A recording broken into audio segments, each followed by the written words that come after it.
As usual, I haven't got much more to say, to add to what my colleagues have said. I would like to point out that every time I hear about that record that Josh broke, it starts to get to me a little bit more, because the record that he broke was my own, so I have to smile when I hear that. I was standing over here watching the very well done video, and Dr. Regley leaned over to me and says, "You know those guys?" And it was a shot of the National Medical Services team. And of course, those of you who know that I spent from 1985 until 2008 in the District Attorney's Office know that I know quite well what goes on in National Medical Services. I'll tell you a story about that. That was a very, very small company, a startup company, in a small building across Easton Road from what is now Willow Grove Park. There was just a couple of guys who worked there, Dr. Reeders Sr., and then his sons came into business, and the business grew a little bit.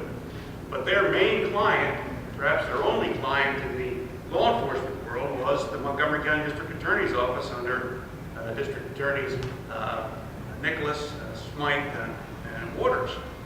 And that business, that partnership, at the very low level of testing just for drunk drivers and people who are under the influence of narcotics, grew into the enormous operation that they have today, because Montgomery County trusted these fellows who came in and pitched to us in the DA's office that they would give us the best price and the fastest, most reliable service, and only hire the most capable folks. And now, National Medical Services is perhaps the finest private criminalistics laboratory in the world.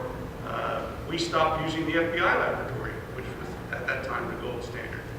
And that's a small example of what we're replicating in the organization that Commissioner Shapiro outlined on a much broader scale. We're bringing in the community college to help train the workforce that is needed for the industries that we have here, making it easy for businesses to focus on how government can partner with them by giving them a Department of Commerce and a centralized location to contact.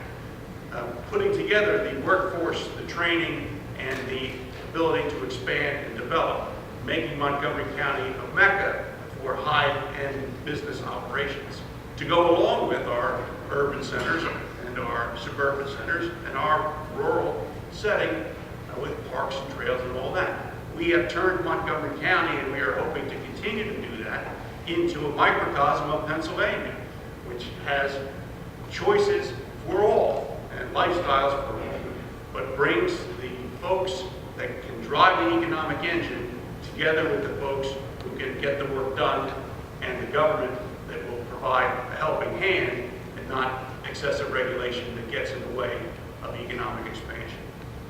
And as Commissioner Richards and Commissioner Shapiro said, this is not a Republican issue and it's not a Democrat issue. And Commissioner Shapiro intentionally used the word nonpartisan. He didn't even say bipartisan, because bipartisan suggests that there is some politics involved at any level. That's not the case. This is government officials trying to do what is best for the people of Montgomery County, the people that we were sworn to protect when we took office.